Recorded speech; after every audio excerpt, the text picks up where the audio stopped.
In a faraway country where being a Christian is not allowed, something surprising is happening in secret. Many people who grew up being told to fear Christianity are quietly discovering the Catholic faith.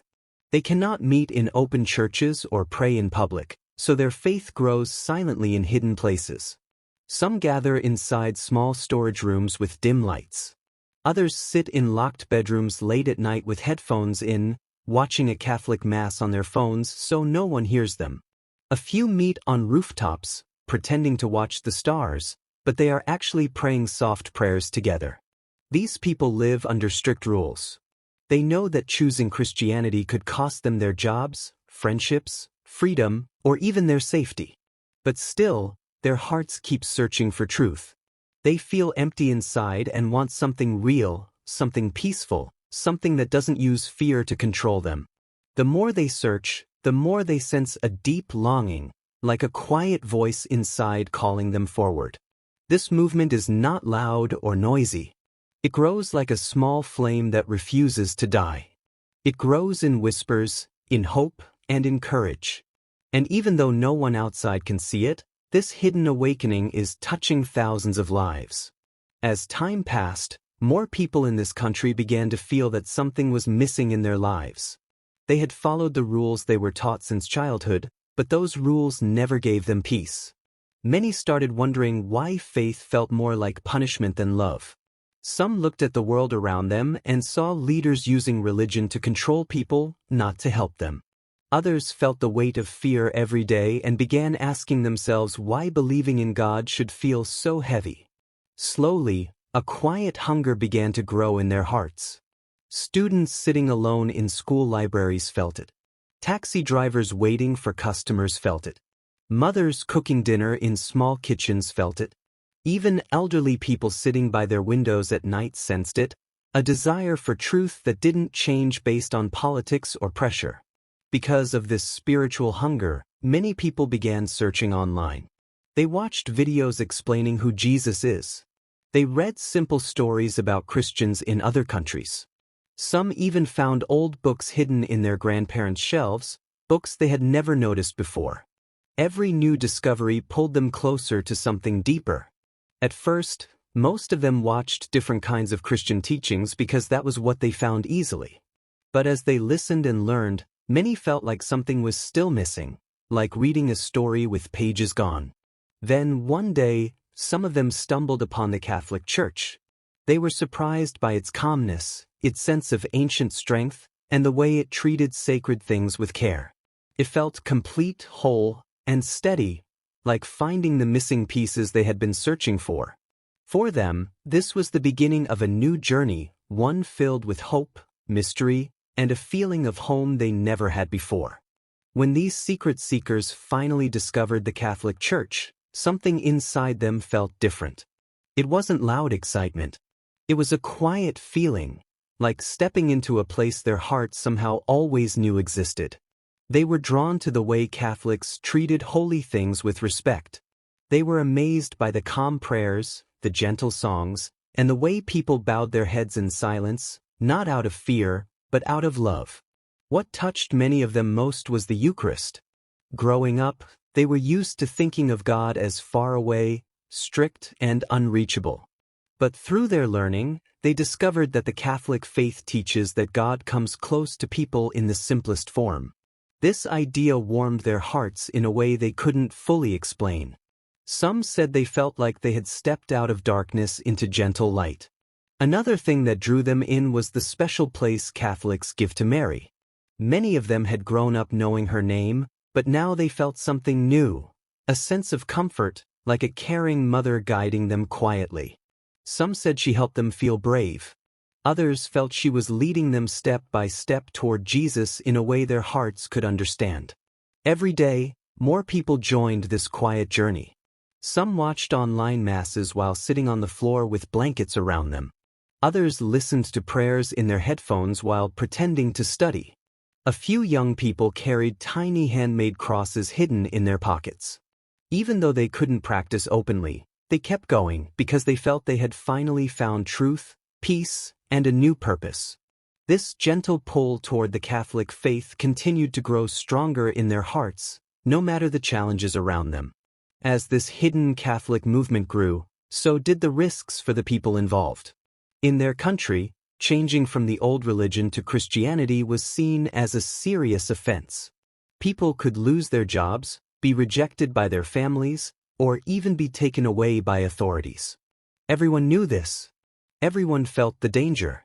Yet the desire for truth kept pushing them forward. Because of the danger, their worship became very creative. Some believers gathered in old basements that smelled of dust and metal, pretending to repair broken furniture while quietly praying together. Others met inside the back rooms of small shops with the lights off, whispering their prayers so softly that even the shopkeeper next door couldn't hear. A few friends met in parked cars after midnight, turning off the engine and pretending to wait for someone, while in reality, they were sharing what they had learned about the Catholic faith. Whenever someone was ready for baptism, it had to happen in the simplest and safest way. Sometimes it was inside a tiny bathroom with the water running so neighbors thought they were just washing. Other times it happened in a kitchen, with someone holding a cup of water over a trembling head. Even confession had to be done secretly, sometimes through hidden online calls where the person prayed with tears, thankful to be forgiven. The hardest part was the Eucharist. It was not easy for them to receive it. Some waited months, praying every night in hope. A few traveled secretly to other countries just to experience one Mass. And when they finally received the Eucharist, many cried, not loudly, but softly, like someone holding the most precious gift in the world. Even with all the risks, they continued. They continued because what they found in the Catholic faith was stronger than fear, stronger than silence, and stronger than the danger around them. Their hearts were becoming braver every day. While this secret Catholic movement continued growing, something strange and powerful started happening to many of the seekers. It didn't begin with teachers or missionaries. It didn't begin with videos or books. It began inside their sleep. All across the country, people started having unusual dreams, dreams they couldn't explain. Some saw themselves walking in a quiet valley filled with soft light, and a gentle figure appeared, guiding them with a calm presence that made them feel safe. Others dreamed of standing in a place where everything felt heavy and confusing, and suddenly a peaceful warmth surrounded them, as if someone was telling them that they were not alone. A few dreamed of a woman dressed in calm colors, comforting them in their fear and pointing them toward hope. These dreams were not loud or dramatic. They were soft, steady, and full of meaning. The people who had them woke up with their hearts beating fast, feeling like someone had revealed something important to them. Some said the dreams pushed them to start searching for answers. Others said they felt as if a message had been placed gently in their hearts, encouraging them to look deeper into the Christian faith. Many of the seekers didn't understand the dreams at first. They asked themselves why they felt peaceful afterward, or why they suddenly wanted to know who Jesus truly is. But as they continued searching online, joining secret groups, and learning quietly during the night, they realized the dreams were guiding them step by step. It didn't happen to everyone, but it happened to so many that people began whispering about it in safe gatherings. They believed that God was reaching out to them in a way no barrier or wall could stop. And even though they couldn't speak openly, these dreams gave them courage to keep moving forward. As these hidden believers continued searching for truth, they discovered that technology became one of their greatest helpers. Even though Christian teaching was restricted in their country, the digital world opened quiet doors for them. Late at night, when their homes were silent and their curtains were closed tight, many used their phones to learn more about the Catholic faith. Some used VPNs to watch online masses from other countries, carefully lowering the volume so no one else in the house could hear. Others joined small online groups on encrypted apps where people shared prayers, Bible verses, and lessons in simple language. A few brave ones used old laptops that they kept hidden under their beds, turning them on only when the house was asleep. They also found Catholic teachers from places like Turkey, Armenia, and Lebanon who guided them gently. These priests and missionaries didn't meet them in big gatherings. Instead, they held private video calls, explaining the basics of the faith step by step. Sometimes the connection was weak. Sometimes a call had to be ended suddenly because someone walked into the room. But they continued anyway, because the seekers were hungry to learn. Some believers practiced their prayers by copying them into notebooks and hiding the pages inside textbooks so no one would find them. Others downloaded audio rosaries and pretended they were listening to music whenever someone passed by. A few teenagers kept small digital catechism files hidden inside folders labeled school notes, hoping no one would open them. Even though everything they did involved risk, technology allowed their faith to grow like roots spreading underground, quiet, strong, and unstoppable. Each online lesson made them more confident. Each whispered prayer made them feel closer to God. And each secret message from a priest or missionary made them realize that they were not alone, even in a country where they could not worship freely. As the secret believers grew stronger in their faith, many of them reached a point where they wanted more than online lessons. They longed for the sacraments, the moments in the Catholic Church that mark a true beginning: baptism, confession, and the Eucharist. But receiving these inside their country was extremely dangerous, so some had to make very brave choices. A few believers quietly planned trips to nearby countries. They pretended they were traveling for work or medical checkups, but in their hearts, they knew the real reason. Some crossed borders by bus, sitting silently beside strangers, praying that no one would ask questions. Others took small flights with shaky hands, hoping their bags wouldn't be searched. When they finally arrived in safer places, they met priests who had been guiding them online. These moments were emotional. Baptisms often took place inside simple chapels with soft lights and wooden benches. Some new believers cried quietly as water was poured over their heads, feeling like the weight of their old life was washing away. Others held hands with fellow seekers, people they had only met online until that day. It felt like a family forming in silence. For those who couldn't travel, priests sometimes found safe ways to help them. Confessions happened through encrypted audio calls. People prayed from the corners of their rooms with tears in their eyes, feeling forgiven at last.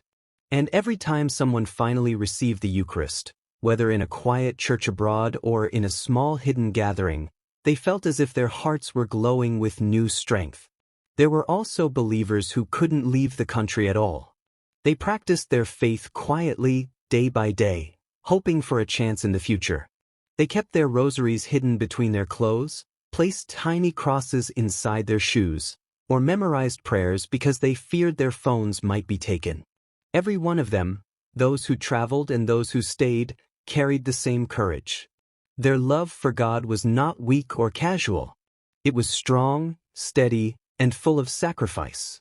And even though the world couldn't see them, heaven surely could. Among all the brave believers, one woman's journey touched many hearts. She lived in a crowded neighborhood in the northern part of the country, where houses sat close together and everyone watched each other's steps. Her family followed strict rules, and she grew up thinking faith was something you obeyed out of fear, not something that brought comfort. For years, she carried an emptiness inside her. Even though she prayed the way she was taught, she felt no peace. Her life was filled with pressure, arguments, and expectations she could never meet. She often lay awake at night staring at the ceiling, wondering why her heart felt so heavy all the time. Then something unexpected happened. She began having quiet dreams, nothing loud or frightening, just moments of calm. In one dream, she found herself walking through a field covered in soft morning fog, and she sensed a presence beside her. It felt like someone was guiding her gently, letting her know she was not alone. That dream stayed in her mind for days. She couldn't ignore it. Curious and confused, she started searching online late at night while everyone in her house was asleep. She discovered simple videos explaining who Jesus is. She found stories of people who had found peace through the Catholic faith. She listened secretly with her headphones under her blanket, her heart beating fast in case someone walked in.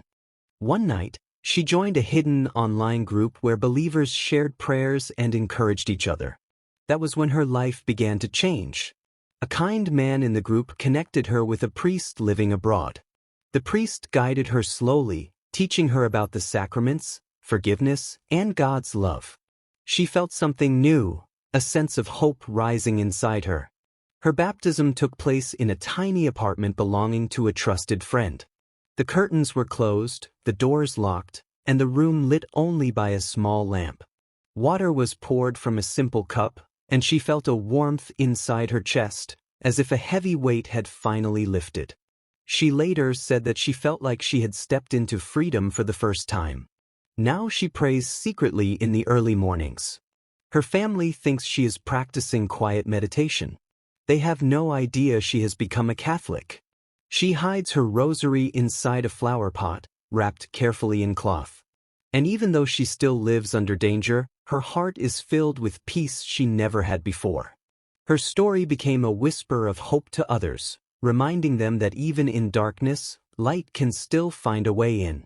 As stories like hers quietly spread from one secret believer to another, something powerful began to grow among them, a courage that surprised even those who felt it. These believers were not following their faith for attention or praise. They were not searching for rewards or special treatment. They were choosing a path that demanded bravery every single day. Some kept small notebooks filled with prayers hidden inside old cereal boxes. Others memorized entire chapters of the Bible because they feared their phones might be taken. A few teenagers met in quiet corners of public parks, pretending to study while secretly sharing what they had learned about God.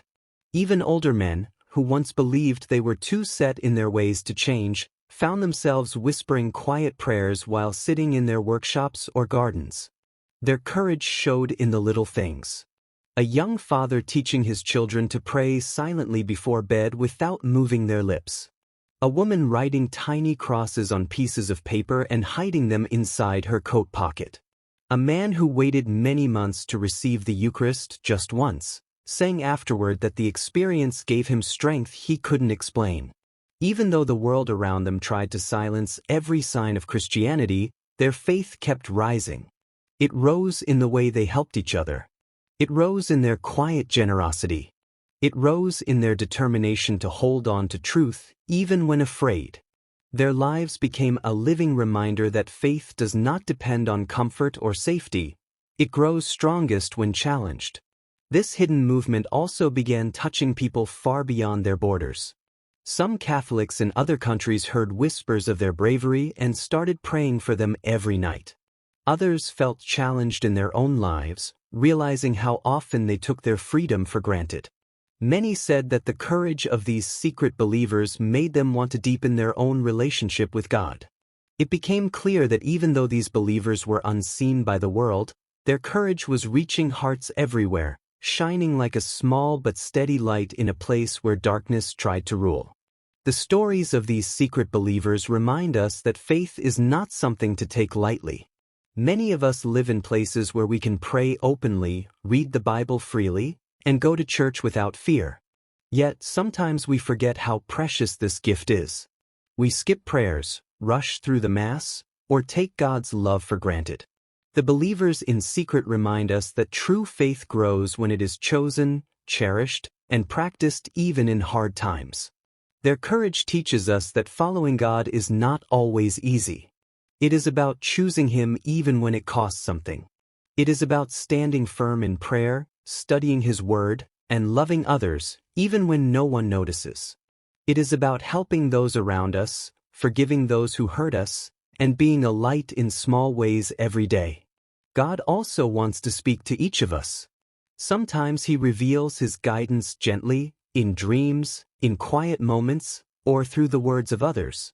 He lets us know how to grow, how to love, and how to trust Him more deeply. Just like the hidden believers, we can open our hearts, listen carefully, and let God guide our steps.